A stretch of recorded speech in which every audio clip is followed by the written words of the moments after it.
Welcome to Bistory Media. What if we say a grand African empire or a United States of Africa is in the making? Back in 1884, Europe drew lines across Africa, not to unite it, but to divide, conquer, and extract. The Berlin Conference carved borders that still bleed Africa today. A continent rich in everything, from Mali's gold to Ghana's factories, from Niger's uranium to Nigeria's ports, remains shackled by lines we never chose. But what if those borders vanished? IBRAHIM Traoré dared to ask that question. Now Ghana's new president John Mahama just answered it with action. He is not just talking about unity, he is ordering it. And what he has already put in motion is rattling the White House and panicking European capitals. But what is he doing that will change the very shape of Africa the West knows? In this video, let's find out. At first, Mahama's return to power was seen as just another political reshuffle, but he wasted no time flipping the narrative. Standing shoulder to shoulder with Traoré during a powerful joint appearance, Mahama announced two seismic policies that could alter Africa's future forever.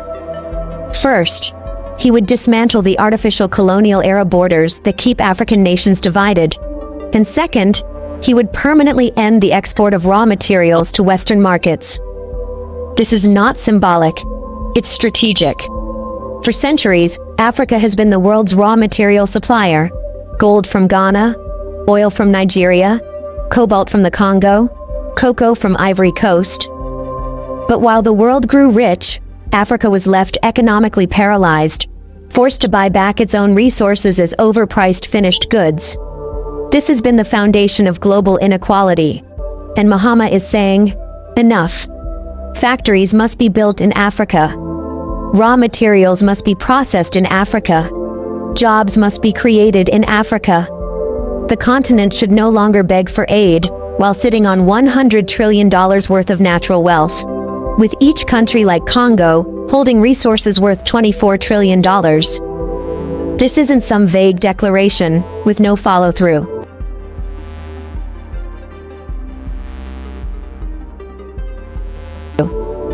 President John Dramani Mahama isn't stopping at speeches or symbolism. He is laying down infrastructure, institutions, and policy blueprints that are reshaping Ghana's future and setting the stage for a continent-wide economic rebellion.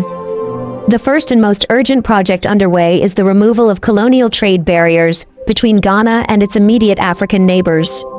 The Mahama administration has already begun scrapping customs fees and dismantling cross-border tariffs that previously made it more expensive to trade with Burkina Faso than with Europe.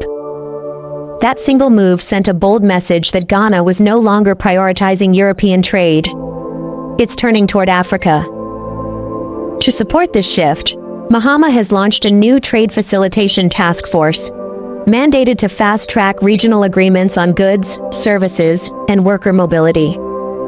The focus? Fewer borders. More business.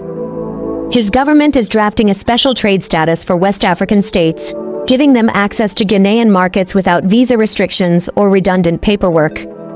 In a continent where a Kenyan passport gets you into fewer African countries than a French one, this is revolutionary.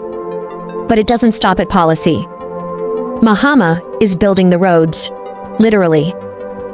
Ghana is now committing funds toward modernizing the Accra-Ouagadougou corridor, a route that has historically been a bottleneck for trade. Border delays, poor road quality, and complex paperwork have long made it nearly impossible for trucks carrying goods to move smoothly between the two capitals. That changes now. The plan includes paved highways, one-stop customs stations, and joint cargo clearance operations, where Burkinabe and Ghanaian officials share offices, not checkpoints. Alongside these roadworks is a massive rail revival project. Mahama has signed off on a feasibility study for a transnational rail system linking Ghana's industrial zones with Burkina Faso's agricultural heartlands.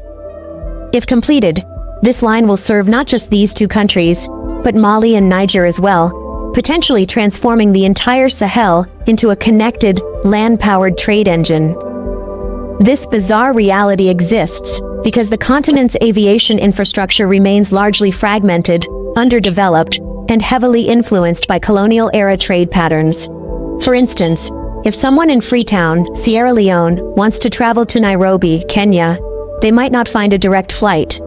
Instead, they are often routed through Brussels or Paris, flying thousands of kilometers north to Europe before turning back south to reach their destination, all within the same continent. This isn't just an occasional inconvenience. It's the norm for many African routes. Airlines often lack the permissions or partnerships to fly across multiple African countries due to restrictive bilateral air service agreements that haven't evolved with the times. Unlike Europe, which enjoys an open skies framework through the EU, or Asia, where regional integration is far more advanced, Africa's airspace is locked down by outdated policies and nationalist airline protectionism.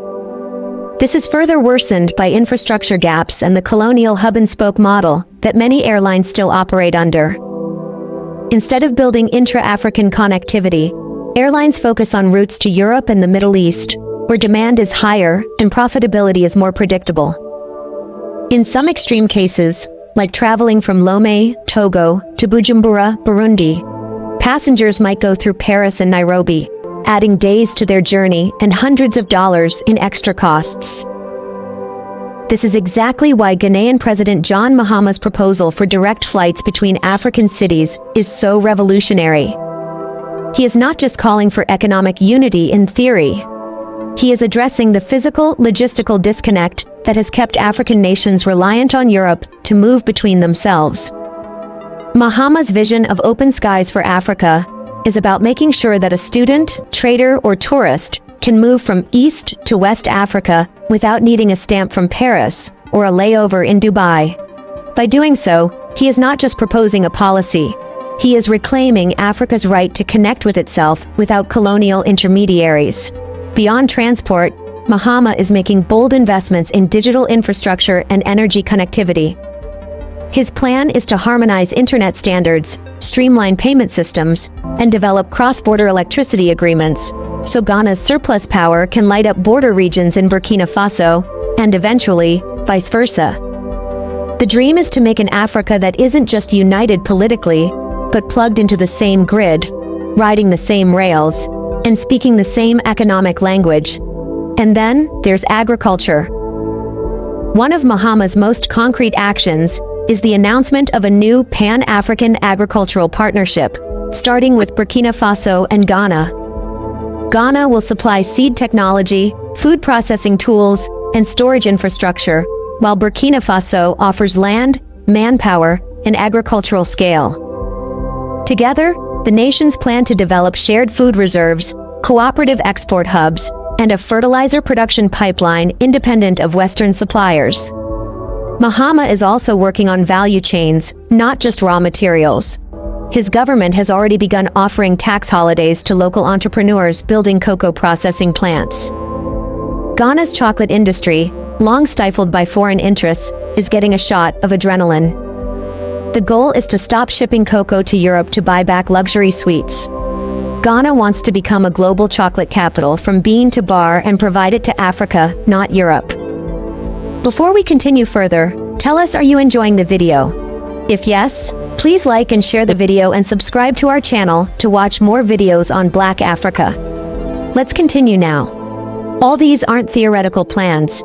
They are locked in through a memorandum of understanding signed between Ghanaian and Burkinabe ministries, many of which were made public just days after Traore's surprise visit to Accra. All this is unfolding while Western ambassadors, think tanks, and media outlets try to figure out how a so-called stable ally like Ghana suddenly turned the tables. As the dust settles from Mahama's political thunderclap and Traore's unapologetic alliance-building tour, one question is echoing in boardrooms from Abuja to Addis Ababa, and more nervously, in foreign embassies from Washington to Brussels. Who's next to join the rebellion? Because make no mistake, this isn't just a Burkina Faso-Ghana friendship pact.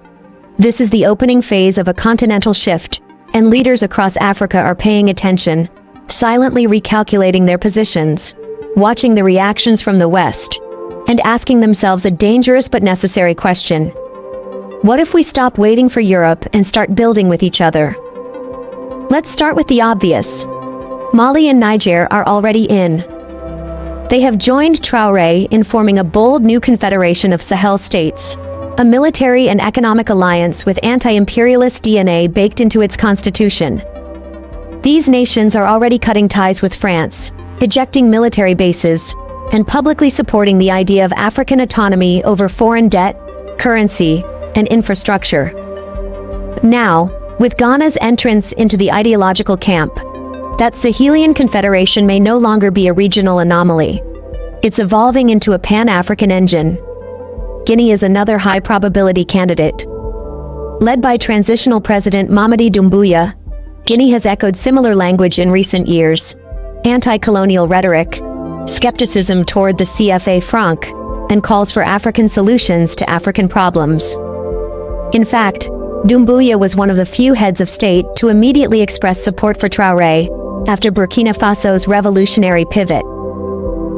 The groundwork for Guinea to step in alongside Mali, Niger, Burkina Faso, and now Ghana is already laid. Togo and Benin, long seen as quiet, stable client states, are now caught between two conflicting pressures: loyalty to France and economic desperation.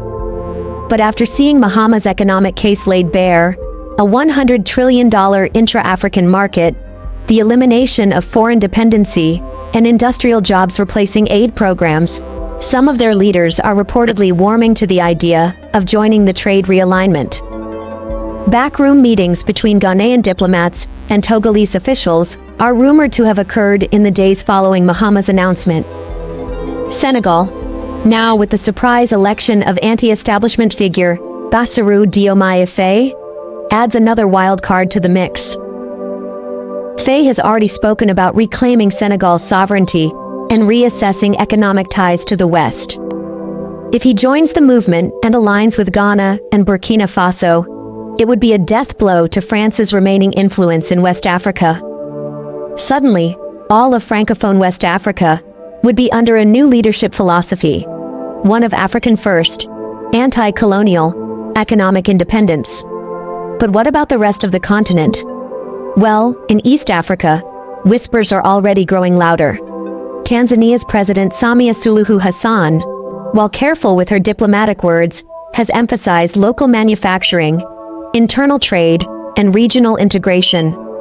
Her administration is quietly pursuing partnerships with Zambia and the DRC to strengthen mineral processing capabilities within Africa, echoing Mahama's declaration to stop exporting raw materials.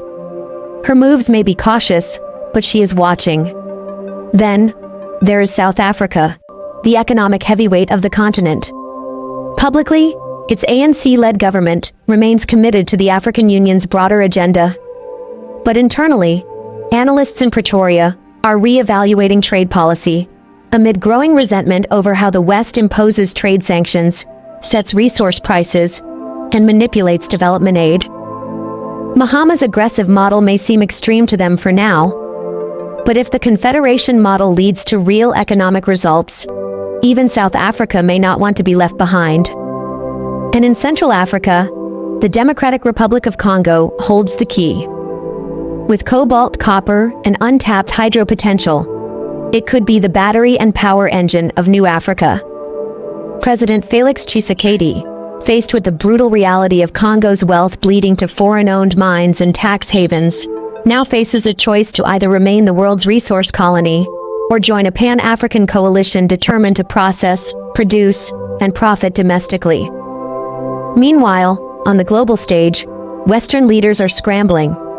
The White House has quietly commissioned a task force on West African instability, though internal sources admit the real concern isn't insurgency. It's economic defection. Brussels has already threatened to suspend trade deals with countries that undermine democratic norms, an excuse often used for refusing to let Western companies dominate their economies. But the message from Traoré, Mahama, and the rising African alliance is clear. They have declared they are not afraid of threats, but of staying poor forever. Now, while African leaders like Traoré and Mahama publicly shake hands and break borders, the corridors of power in Washington, Paris, and Brussels are in crisis mode. Official statements may use phrases like monitoring the situation or supporting democratic norms. But classified memos and leaked cables tell a different story. At the White House, national security advisors are now tracking African unity talks as a strategic threat to U.S. economic interests. The fear is that a borderless African trade bloc would shut out Western companies, demand new terms, and worse, set its own prices on uranium, cobalt, cocoa, and rare earths. In Brussels, EU officials are considering emergency reviews of trade privileges for African nations aligning with the Traoré Mahama axis. Diplomatic threats are being whispered: frozen aid, suspended trade deals, revoked visas. But the problem is that these old tools don't work anymore. Not when countries are linking up to create independence from the IMF and World Bank itself. Inside the IMF, quiet warnings are emerging about a coordinated African walkout from debt agreements, especially as countries propose an African central bank and begin exploring resource-backed currencies independent of the dollar and euro. Furthermore, there are even plans that Africa should price on its resources. For over a century, Africa has mined the gold but never set its price. It pumped the oil, dug the cobalt, harvested the cocoa, and still, the price tags were decided in London, Paris, New York. But that's changing. With Mahama, Traoré, and their allies now forming a united front, there is growing momentum to form a Pan-African Commodities Council, a body that would set floor prices for Africa's most valuable exports. Think of it as an OPEC for everything Africa produces. The plan is to stop selling uranium at giveaway rates. No more Western traders controlling cocoa futures while African farmers starve. No more cobalt feeding electric car giants while Congo's children dig with bare hands. Instead, Africa wants to say, if you want it, you pay us fairly, or we don't ship it at all. This terrifies Wall Street and rattles Brussels because if Africa starts controlling supply and setting prices, it shatters the exploitative foundations that built modern Western economies. It forces global industries to finally treat Africa as a negotiating partner, not a dumping ground or minefield. Now, the era of African leaders begging for loans, waiting on aid, or accepting crumbs from global tables is dying. In its place, a new generation of leaders, led by Traoré, Mahama, Doumbouya, and others, is emerging with a new system of no more borders, no more charity, and no more silence. Africa is no longer asking to be part of the system. Africa is building its own. And this time, the rest of the world is the one watching and panicking. What do you think? Should other African countries join Ibrahim Traoré and John Mahama in making Africa borderless? Isn't it true that it's better for African countries to enrich the continent than the West? In the comment section below, share your thoughts on what blocks African leaders from working for African prosperity and growth, prioritizing only Western interests. Want to watch more videos like this? Subscribe to Bistory Media and press the bell icon next to it. We'll bring you more videos on the forgotten history of Nigeria and important events around the African continent, the power, and things the world should know about Africa. Thanks for watching, and until my next video, please stay tuned and cheers.